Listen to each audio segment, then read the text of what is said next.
Kenapa Mbak E? Miss Yuni ya? Sayang. Enggak, aku tuh ngeliat di itu YouTube-nya sampean gitu ya. Aku tuh itu setahun yang lalu aku pernah kejadian penipuan kayak gitu. Aku hampir 200 juta. Oke. Ya, aku inget tadi yang sama SMS itu. Kenapa Mbak? Kenapa? Gimana? Iya. Ada apa? Tapi kan kasusnya udah lalu, mungkin udah nggak bisa diurus atau apa-apa ya. Maksudnya diurus gimana, sayang? Maksudnya apa? Aku kira tuh apa uangnya balik atau apa gitu. Wah, kalau penipuan kan nggak bisa balik uangnya Mbak. Bener nggak? Jadi kalau penipuan ya kan nggak mungkin uangnya kembali. Itu loh, Cece sampai itu loh, Cece. Kok bisa tertipu gimana sih? Aku tuh waktu itu lagi do banget ya, terus tiba-tiba tuh ada anak kecil lewat biasa online WhatsApp gitu zaman dulu kan, setahun yang lalu kan belum semarak ini penipuan. Terus kok lucu, kok aku dikirimi video-video anak kecil, terus suara rekaman, aku kira dia beneran. Terus dia tuh bilang, aku ulang tahun, aku kirimin paketan gitu. Terus yang anehnya tuh ada sertifikat nama aku juga. Kan aku tuh nggak punya pikiran dia akan menipu aku atau apa. Aku pikirnya anak lucu banget gitu. Apalagi di umur aku ini kan, aku belum nikah, terus aku belum punya anak gitu loh. Terus ini aku terus dapat telepon dari Indonesia, dari Bali situ. Ada paketan ini gitu. Aku nggak mau ngambil gitu. Terus aku juga takut kan. Terus aku nggak percaya, ini sepertinya dia pokoknya ini mau diantar gini, uangnya harus saja lah kan ketakutan tas aku kan itu kaburan. Terus nanti ada itu Pak Pos datang lah, terus nanti bayar pajak gimana. Terus aku tuh diancam kalau nggak bayar di sini nanti ke situ gitu. Jadinya tuh aku tuh ngeluarin uang 50, 30 terus gitu. Sampai suatu saat tuh aku habis itu mau sadarnya tuh udah habis 200 itu ya. Aku sholat terus, ya Allah berikanlah aku petunjuk ya Allah gitu. Aku sholat tahajud, aku sering nangis. Pas berdoa habis tiba-tiba ada yang SMS. Bilang apa? Itu teman aku punya teman nggak pernah komunikasi sama aku, tiba-tiba gini, gimana kabarnya sekarang, ini ada penipuan, tiba-tiba tuh loh, ini kan nomor yang nipu aku nangis jadi ya Allah terima kasih engkau telah membukakan aku gitu. Doa aku terkabul detik itu juga. Terus aku nangis ya, aku langsung video call dia, aku ingin melihat muka kamu. Ternyata orang Afrika. Terus dia bilang minta maaf, terus ingin jadi teman, terus gini-gini. Terus aku tuh hatiku kan lembut Mbak. Terus aku bilang gini, ya udah aku berusaha gini, anggap aja kamu minjem uang aku masih dengan kebodohanku ya. Aku menjalin silaturahmi sama dia, aku dikenalin anaknya dia asli, istrinya, keluarganya. Terus dia mau ngambilin duit aku, tapi kok sistemnya mau nipu orang lain, aku nggak mau. Jadi kamu diajarin untuk menipu orang lain juga? Enggak, dia gini, ini aku kenal ini, kamu itu siapin rekening, terus nanti uangnya tak lempar ke kamu gitu. Jadi dia mau menipu orang lain dan kamu yang harus menerima itunya? Terus ya dengan dalil, anggap aja dia mau ngembaliin uang ke aku.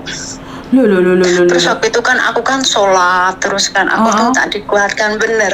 Aku masih sakit banget gitu ya. Sampai sertifikat apa, tanah semuanya, sawah apa tuh aku gedean semua, mobil apa.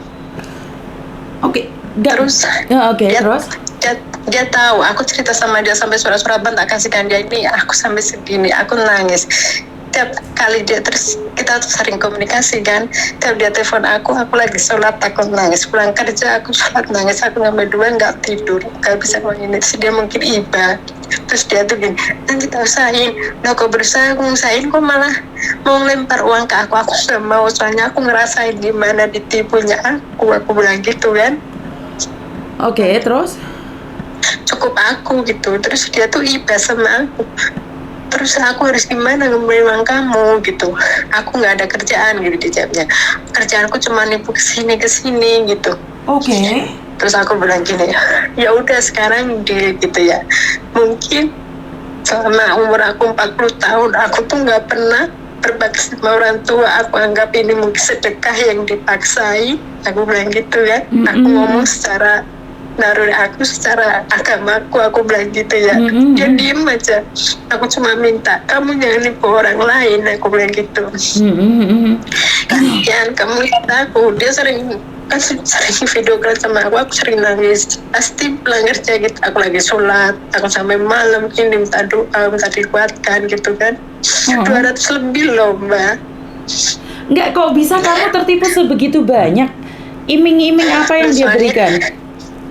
Paketan, sisinya pajak, terus namanya ya aku nggak itu, terus katanya nanti itu apa, soalnya aku dikasih sertifikat juga, itu ada sertifikat penipuan. Kayaknya penipuan itu benar-benar kelas kakap, aku kan nggak bisa baca tulisan Mandarin juga, bener ada kartu namanya kita, sertifikat, ada tulisan-tulisan, kayaknya tuh memang itu kelas kakap penipuannya. Berarti sama yang seperti yang saya sebarkan kemarin, menuliskan target yang dicari seperti apa, itu semuanya itu sama seperti itu ya Mbak ya?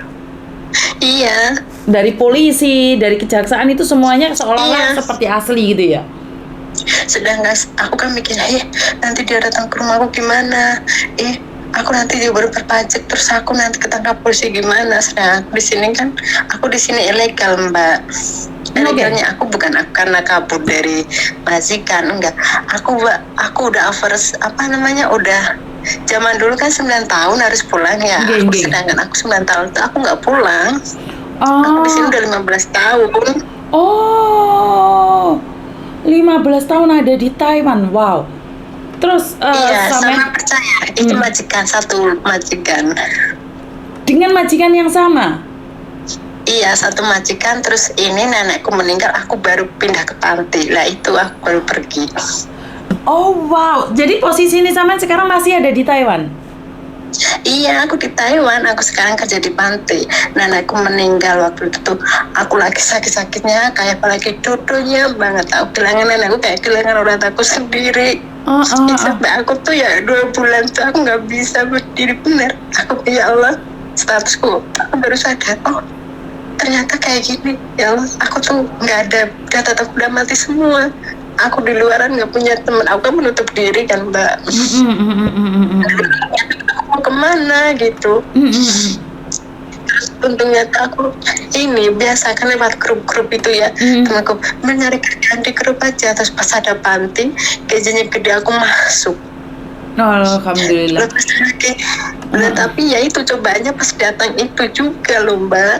Mbak, saya merasa sangat aneh. Kamu sudah ditipu, tapi kenapa kamu masih mau komunikasi dengan orang yang menyakitimu? Ingat, ular mematuk itu enggak cuma sekali. Kalau dia akan mematuk dan mematuk lagi. Kenapa kamu masih mau bergaul dengan yang orang menipumu sampai 200 juta itu?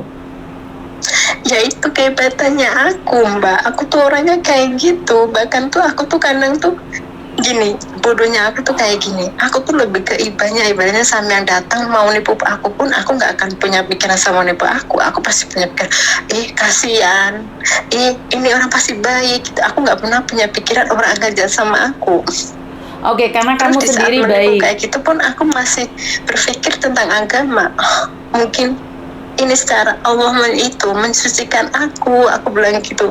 Karena selama ini mungkin aku belum sedekahnya belum kurang, aku pikirannya kayak gitu. Apa mungkin ini sedekah yang dipaksakan? Karena ibuku meninggal pun waktu aku kerja, ibaratnya kan aku nggak berbakti sama orang tua, aku nggak menjaga ibuku, orang tuaku. Aku pikirnya tuh kayak gitu, yang bersih-bersih. Bahkan di saat dijahatin pun aku nggak akan berpikir yang itu Mbak. Itu sifat aku. Ngerti, tapi sekarang adalah bukan masalah kamu baik dan tidaknya, masalah benar dan tidaknya. Tapi intinya adalah seseorang yang telah menyakitimu, dia akan kembali datang untuk menyakitimu lagi. Bukan karena kasihan atau iba, karena dia merasa ada peluang untuk menjatuhkanmu lagi. Dan ini bukan masalah kamu polos dan tidaknya, ini adalah bodoh. Bisa dipahami. Iya, aku tahu bodoh. Terus sampai sekarang pun ini terakhir tuh kemarin masih ada komunikasi. Terus ini yang sebulan ini aku nggak ada komunikasi. masih ada gimana kabar kamu gitu. Ya aku jujur gitu ya, aku masih merasakan sakit hati dengan kebodohanku. Aku masih belum ikhlas, walaupun kadang aku berpikir mau belajar ikhlas, tapi aku belum bisa gitu merelakan uang itu. Terus dia tuh langsung itu karena dia akan merayumu lagi, Mbak. Sebentar, dia akan merayumu lagi dan memberikan nomor rekening agar kamu bisa ditransferi lagi. Dia lupa bahwa kamu itu juga overstay. Dan enggak, sekarang dia nggak pernah ngasih aku rekening. Waktu itu dulu waktu aku masih ngejadi, aku balikin sebentar gitu. Mbak, seperti yang saya jelaskan, seseorang yang punya kehidupan menipu selamanya akan menipu. Percaya dengan kata-kata saya? Iya, aku percaya. Iya. Terus aku tuh terus dia ya biasa ngomong gini, aku itu ya intinya gini, aku minta maaf ya, aku salah gitu. Terus aku harus bayar dengan cara apa gitu ya. Terus kamu kata aku nggak kerja, sebenarnya kerja gajianmu nggak sampai segitu. Terus aku juga tuh kan menipu, kamu juga nggak mau ini gitu. Terus aku harus bagaimana gitu. Ya aku terus diemin. Terus habis itu kemarin terakhir tuh bulan kapan aku masih komunikasi sama dia. Terus aku, ya udah kamu jangan jangan komunikasi sama aku, lanjutkan hidup kotor kamu, aku bilang gitu. Udah.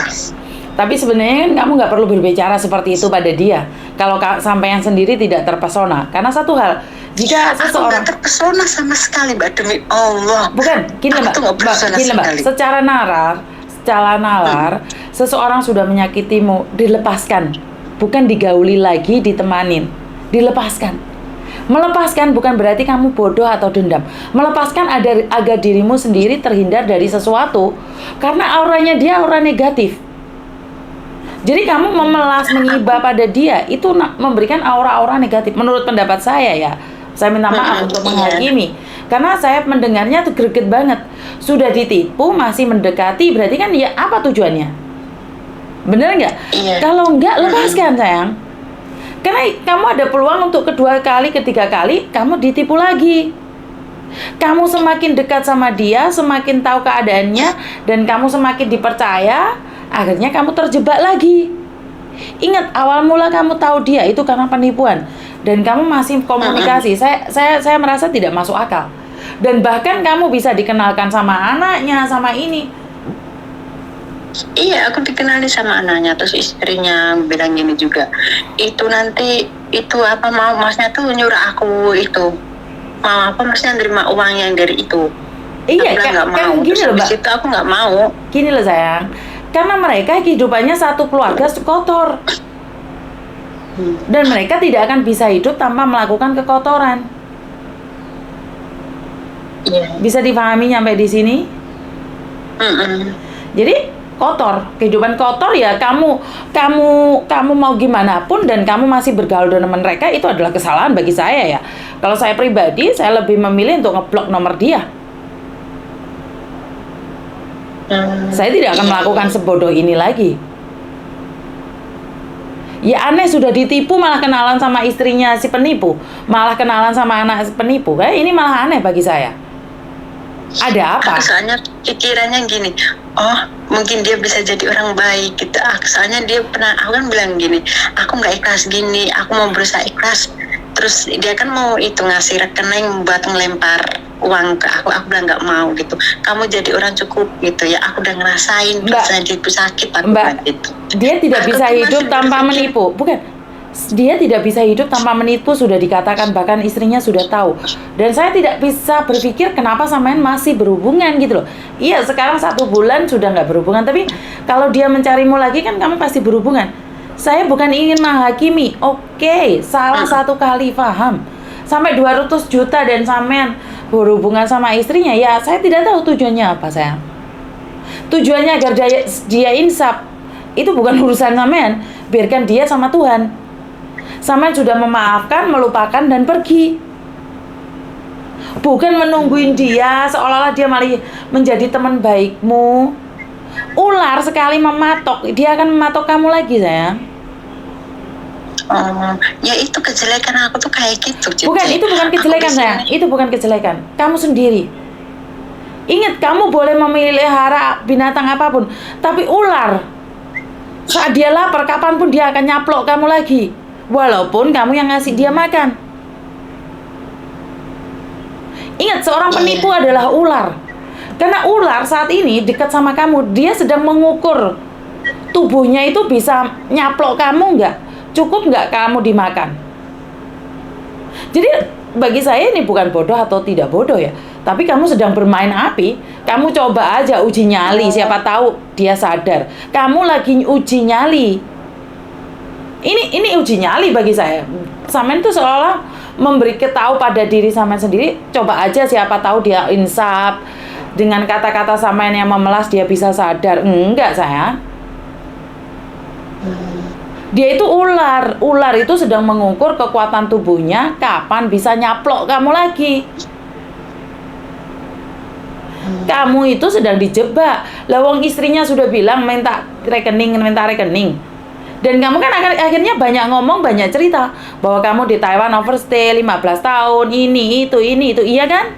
Enggak, dia nggak tahu. Dia nggak tahu aku overstay. Sebentar, ini akan terus, Mbak. Kami sama berbicara dengan dia. Kan tidak ada omongan lagi, nggak ada bahan lagi.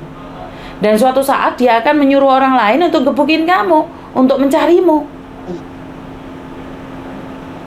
Jika ingin bersembunyi, bersembunyilah dengan tenang. Jangan kadang muncul, kadang enggak. Karena ini adalah ular. Seorang penipu bagi saya adalah ular, apapun itu. Iya, Cece. Jadi jangan mencoba lagi ya. Enggak lah, Ce. Terus anehnya aku tuh, sifat aku tuh, kebodohanku tuh kalau dijahatin orang tuh ya, seberapapun tuh aku tuh ingin menunjukkan kebaikan, kasihan, ingin nonton. Bukan kasihan gitu, sayang, bukan. Ini adalah pembenaran. Kamu kesepian. Kalau kasihan tidak ada. Orang hidup ini lebih kasihan diri kita sendiri loh. Hidup ini kasihan kita sendiri loh, Mbak. Kalau kita dibohongin orang, kita dihianati orang, kasihan pada diri sendiri. Kamu itu sedang kesepian, hatimu itu meronta-ronta. 15 tahun kamu di situ, kamu uang ada, tapi kebahagiaan kamu nggak ada. Itu yang saya rasakan ya. Karena saya lagi menerawang Anda. Enggak ya, bercanda. Enggak bercanda. Iya mungkin itu, Cak. Aku kan itu. Kamu kesepian, saya. Ceritanya. Terus, iya aku tuh aneh, dikasih apa, ibaratnya gini, walaupun di tempat kerja sekarang di panti orang banyak, bahkan aku tuh kerja dengan kebodohanku, ibaratnya yang anggap orang lain kebodohan, tapi bagi aku itu tuh sebuah kejujuran. Orang lain bilang itu kebodohan. Tuh aku bahkan dijahatin kayak pun aku masih bilang, oh iya, cuma enggih gitu loh. Bukan dijahatin orang kita enggih tapi pergi, Mbak. Kita enggih bukan nunggu dipentungi. Paham nggak maksudku? Ya. Terus aku kerjain ya, Cece. Sampai aku keputusannya nanti bulan 2 aku mau keluar, aku udah nggak sanggup banget. Aku sampai pikiran, sampai asal lambungku kambuh, sakitnya kayak apa, aku bener-bener stres banget. Kenapa? Punya partner kerja yang kayak gitu. Kenapa? Teman kerja aja, ibaratnya gini aja, aku dari bos dilempar ke sini gitu, ibaratnya kan pantinya kan ada 8. Terus ibaratnya itu bos gede talopan gitu ibaratnya ya. Dia tuh lebih sayang ke aku, muja aku, terus anak itu nggak terima soalnya ini dia anak lama, sedangkan aku kan anak lama tapi kan aku dari cabang lain dilempar ke sini. Terus kesalahan apapun pun sedikit aja ibaratnya, ada noda dikit aja langsung difoto. Nah, terus nanti aku dilaporin. Sedangkan aku ngeliat luka dikit dari kerjaan dia, ini kerjaanku, ya udah aku tutupin, aku beresin gitu loh, Ceh. Terus nanti dia ngomong gini, aku dibalik lagi, nggak sesuai dengan kenyataan. Aku diserang mereka, Ceh. Maksudnya diserangnya gimana, Mbak? Maksudnya gini, ibaratnya gini, kamu jangan sekali nyentuh barang aku ya. Ini ya si pagi gini, kamu bawa peralatan yang malam gitu. Otomatis kan aku sibuk sendiri ngurusin peralatan gini. Lah orang kantor kan tahu ya si malam dia kerjaan banyak, dia kan kerjaan itu maksudnya tuh aku cuma 1 orang gitu. Kenapa nggak disiapin basit malam? Dia langsung balikan fakta gini. Oh aku udah ngomong sama dia, nggak usah mempersiapkan yang malam itu siapin aku, tapi dia nggak mau. Terus itu, aku tahu kok kerja malam tuh susah. Aku tuh nggak nyuruh dia tuh mau sendiri. Padahal aku diancam sama dia jangan nyentuh peralatan pagi. Sambil nunjuk-nunjuk, sepasang itu suami istri, cewek cowok. Oke. Jadi terus nanti ada sedikit aja tuh ya langsung difoto, ibaratnya gini, bukan luka sih, maksudnya aku obatnya kurang apa gitu di foto C. Ya udah biarkan aja. Nggak ngomong sama aku, langsung ke atasan. Bukan, sebenarnya dengan begitu Saman lebih banyak berhati-hati loh. Dia mengingatkanmu secara kasar aja, ngerti? Jadi jangan pernah berpikir jelek. Satu hal sebenarnya ini bukan tentang siapa. Kamu hari ini adalah sedang merasa batin dan tubuhmu nggak sesuai. Makanya kamu kecewa banget. Kamu itu sekarang batin dan badan nggak sesuai, Mbak. Jadi kamu akan kecewa dan kemarin kecewa. Aku itu. Aku sampai kemarin tuh ya, aku sampai menghakimi Allah, ya Allah, aku terus umur tuh ya orang jahatin aku, entah itu yang ngerebut cowok aku nikah sama orang lain juga, aku masih baik, masih mensupport, walaupun aku yang dia itu, yang disakitin, aku masih baik, masih mensupport keluarganya, dia minta bantuan mas kasih, itu salah aku apa? Aku masih ditipu orang, aku juga masih gini. Terus aku ini pasien berapa juga aku masih gini gitu. Aku tuh berdoa sama menghakimi. Terus aku sakit kayak gini, aku sampai sakit pasang lambung, sakit banget sampai penapasan gini tuh. Apa yang jadi kerja? Sampai aku tuh kayaknya berdoa tuh capek banget, bener. Kayaknya tuh meminta sesuatu itu tuh kayaknya nggak dikasih tuh, kayak anak kecil minta orang Tangerangnya itu kayaknya rasanya kayak apa sih? Aku tuh nggak tahu gitu. Aku tahu aku banyak dosa sama orang tua. Di saat ibuku sakit aku nggak bisa pulang. Di saat ibuku minta pulang, pengen lihat aku punya anak, pengen ada cucu, aku jawabnya gini, nantilah gitu. Aku nanakan di sini. Itu satu dosa. Bapakku meninggal juga, aku nggak di sampingnya. Mungkin apakah ini itu, tapi kok cobanya berat banget bulan itu. Oke. Ya aku tahu apa ini tuh cara engkau membersihkan aku, tapi aku nggak sanggup. Kayak gitu. Banyak banget loh ya semenjak ditinggal ibuku tuh ya ujian aku bertubi-tubi.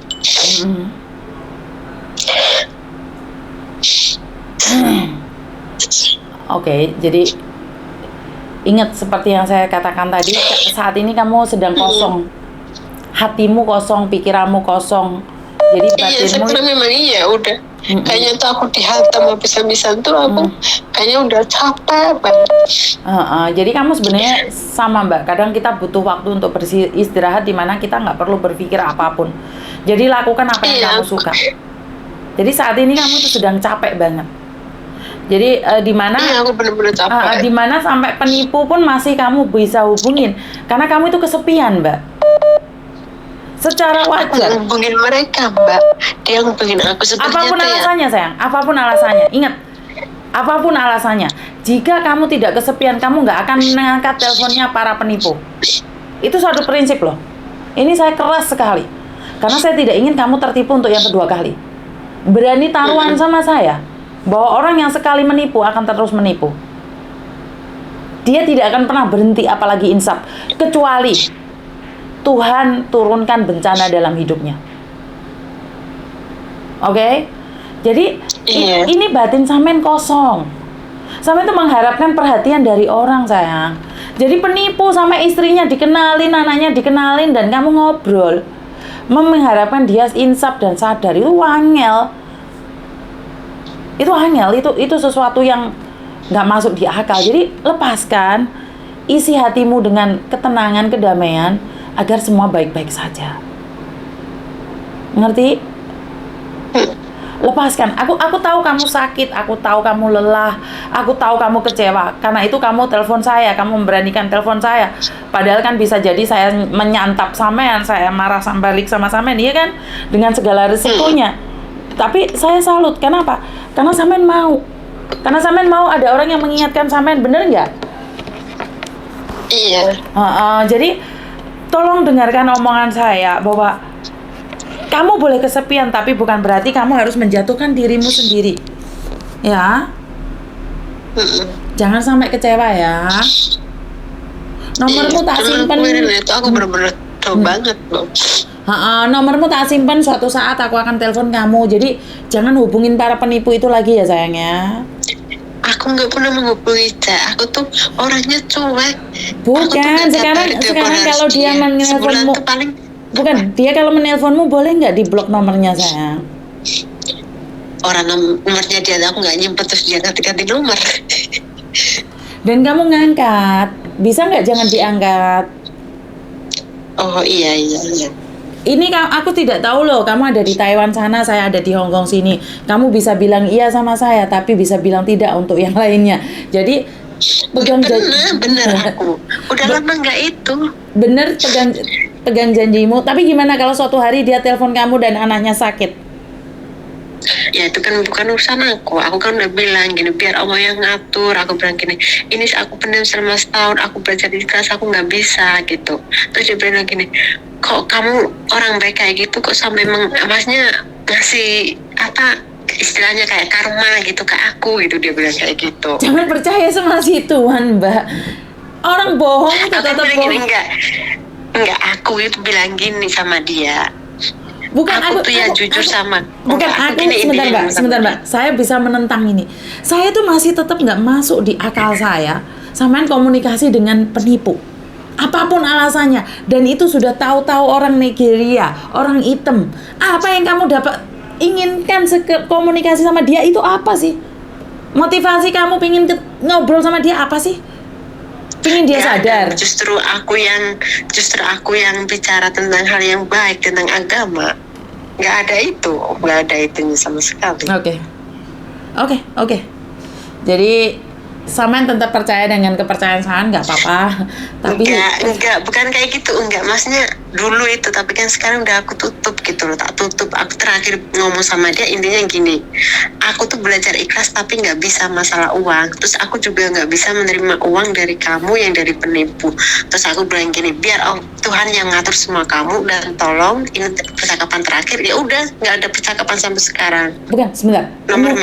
Mungkin sampean tidak suka sama saya, tapi kan dia menghubungimu kapanpun. Bukan, maksudku adalah dia akan menghubungi kapanpun. Kan kamu tidak tahu nomornya dia, jadi kamu nggak bisa ngeblok dia. Ini makanya, kalau suatu saat dia cari kamu lagi, apakah kamu akan tetap sama seperti ini, sayang? Nggak mau, kan aku udah ngasih pesan yang menyentuh gitu sama dia, terserah, udah tak pasrahin ke Tuhan, biar ini yang itu ngatur gitu. Ibaratnya kejahatannya dia tuh biar Allah yang menghukum. Aku udah nggak mau menghubungi, nggak mau ngobrol sama dia, udah ngomong sama dia kayak gitu. Sebenarnya dia nanti ngubungin aku udah langsung tak blok, udah tak tutup buku gitu loh. Soalnya masih ngerasain keikhlasan gitu, ya cukup aku dirasain aku gitu. Oke. Ya syukur alhamdulillah. Jadi aku nggak usah ngegas sekarang. Jadi saya sudah paham. Enggak, ya cukup aku yang ngerasain gitu. Cuma pesan terakhirku sama dia tuh, ya terakhir percakapan tuh aku ngomong kayak gitu. Biar Tuhan yang mengatur kamu. Ingat ya, segala kejahatan tuh ada balasannya, segala kebaikan juga ada balasannya. Aku bilang gitu. Dia tanya apa maksudnya. Intinya tuh aku bilang ada karma suatu saat, aku bilang gitu. Karena aku udah belajar ikhlas, ternyata aku nggak bisa. Di saat aku belajar kadang berusaha gini, apa ini namanya sedekah yang dipaksain, juga aku nggak ikhlas. Aku ngomongin semua, habis itu udah jangan hubungin aku lagi, jangan ada komunikasi, aku bilang gitu. Sebenarnya ini udah nggak ada komunikasi. Oke, sebentar. Itu yang saya tanyakan adalah, bagaimana kamu komunikasi dengan dia selancar ini? Pakai bahasa apa? Bahasa Inggris. Oke. Pakai bahasa Inggris dia. Oke. Terus nomornya dia tuh ganti-ganti tuh, aku ini siapa, miss call banyak banget. Kan aku nggak ngerti kan, otomatis dia pasti pasang PP sama dia, sama maksudnya keluarga dia gitu, sama aku jadi tahu ini dia. Oke, jadi sama sudah janji pada dirimu sendiri tidak akan mengulang kesalahan yang sama. Oke, sip. Jadi suatu saat saya akan tetap cari sampean. Saya tidak akan melepaskanmu. Nggak apa-apa. Aku malah senang gini loh, Cece. Aku tuh kan aku bilang, hati aku tuh batinku berontak kan aku udah ceritakan. Berusaha untuk ikhlas, mungkin ini cara Allah membersihkan aku. Pun batin aku cuma membolak-balikan, nanti sebentar ikhlas, sebentar enggak. Sampai sudah menikah belum, Mbak? Sudah menikah belum? Sudah menikah belum? Aku belum, Mbak. Aku masih bahasa kasarnya, aku belum nikah loh, Mbak. Bener, Mbak. Orang tak kasarnya nggak percaya kalau aku belum nikah. Ini loh Taiwan. Saya percaya karena memang banyak orang-orang baik di sana. Oke, saya hubungi Anda setelah 1 bulan. Saya yang akan cari Anda. Oke? Ya nggak apa-apa, mau tiap hari juga nggak apa-apa. Lu ya cuma jangan sekarang kalau tiap emang- hari. Tiap hari ya jangan. Soalnya ini teleponnya banyak Iya. yang masuk. Saya Iya, sangat terus- kagum sama sampean dan kebetulan ini ada telepon masuk lagi. Ada pesan terakhir buat teman-teman di luar sana? nggak apa-apa, cuma kadang tuh sertifikat, aku cuma bilang gini, kadang tuh dikasih sertifikat apa tuh ternyata bohong juga. Oh, Kayak oke. kita kan itu sertifikat bener-bener nama kita, itu semua data kita semua, bener-bener emang kita bisa tahu itu sertifikat asli apa palsu lewat online kan, nggak ngerti kan? Oke, siap. Jadi itu pesan buat teman-teman, lebih berhati-hati lagi, benar tidak? Iya, Oh. tapi nama aku jangan di itu ya, Nggak jangan ada di namamu itu, sayang. ya. Mulai tadi kan nggak ada namamu yang diupload, kan tidak ada. Itu. Jadi jangan menyebut. Yaudah, saya hubungin lagi. Ini berarti ini online ya? Iya betul. Ah, Kan mulai tadi saya bilang online. ah. Iya, soalnya aku ini apa, udah berapa ya? Berapa ya? 9 tahun ini aku lebih fokus ke agama akunya itu. Oh. Jadi tuh aku pikirnya tuh lebih dikit-dikit agama. Oh, mungkin cara Tuhan lagi menghukum aku. Oh, ini mungkin cobaan. Aku tuh sistemnya tuh kayak gitu. Aku kalau lagi dobang, lagi dijatin orang tuh sistemnya kayak gitu. Syukur Aku memang alhamdulillah lagi, kalau kayak gitu. iya lagi belajar lebih mendekat ikhlas lagi. gitu. Lebih ikhlas lagi. Oke, terima kasih karena masih ada telepon masuk lagi dan 1 bulan ke depan saya akan menghubungi sampean lagi dan Oke. terima kasih. Wassalamualaikum warahmatullahi wabarakatuh. Waalaikumsalam warahmatullahi wabarakatuh. Oke, saya minta maaf karena telepon banyak sekali yang masuk ya. Jadi tidak ada yang perlu saya katakan apapun, tidak ada yang perlu saya sampaikan apapun. Saya merasa bahwa semuanya kan baik-baik aja. Saya percaya dengan keyakinan mbaknya sangat kuat sekali, tapi jangan pernah memelihara ular karena saat kita memelihara ular, dia memang saat ini tidak menggigit kita. Kita besarkan dia, kita berikan kasih dan sayang. Tapi ingat, karena dia adalah diciptakan untuk memangsa. Jadi tidak ada yang salah dengan ular. Kalau ular memakan manusia itu salah misalnya. Ya nggak salah, yang salah kan manusianya kenapa ada di dekat ular. Atau kalau enggak, ya jangan sampai berjalan di daerah yang berular. Karena akan dimangsa. Dan apalagi kalau kita memelihara ular. Tapi saya tidak bilang semuanya ya. Tapi instingnya ular kan nyaplok mbak. Dia saat ini ada satu cerita. Saya tidak tahu cerita fiktif atau enggak. Tapi saya percaya banget dengan cerita ini. Ada seorang yang sedang memelihara ular besar sekali, di mana dia sudah dipelihara besar-besar dan makannya banyak. Pada suatu saat ular ini nggak mau makan dalam jangka waktu 2 minggu atau 3 minggu. Akhirnya si pemilik ini datang ke tempat reptilia itu, tempat dokter hewan, dan menanyakan ada apa ya dengan ular saya, apakah sakit atau seperti ini seperti itu. Dia bilang tidak, dia sedang menahan rasa lapar itu. Mungkin lagi mengukur badan Anda, apakah cukup nggak di tubuh dia saat memangsa. Jadi ini mungkin cerita fiktif bagi saya, tapi ini adalah kenyataan. Jadi ular itu rela hidup dengan kita sekedar untuk memangsa kita balik. Jadi anjing kita jaga itu tidak akan menggigit kita loh, kecuali kita pernah menganiaya dia ya. Jadi anjing itu dipelihara itu nggak akan menggonggong pada orangnya sendiri, tapi anjing itu akan menggonggong pada orang yang tidak dikenal. Jadi saya kurang tahu gimana ngomongnya tentang keadaan seperti ini, tapi namanya penipuan lebih baik jangan berteman. Kalau kita ditipu terus kita berteman dengan penipu, maka akibatnya kita juga akan hidup dalam lingkaran itu dan akhirnya kita juga jadi penipu. Mau tidak mau, sadar tidak sadar, cepat atau lambat itu akan terjadi karena kita ada di cycle yang toksik, di cycle yang pikirannya seperti itu. Jadi itu aja dari saya, kurang lebihnya saya minta maaf dan wassalamualaikum warahmatullahi wabarakatuh. Berkat Tuhan mengalir atas kita semua, semoga semua makhluk bahagia dan terima kasih, bye bye.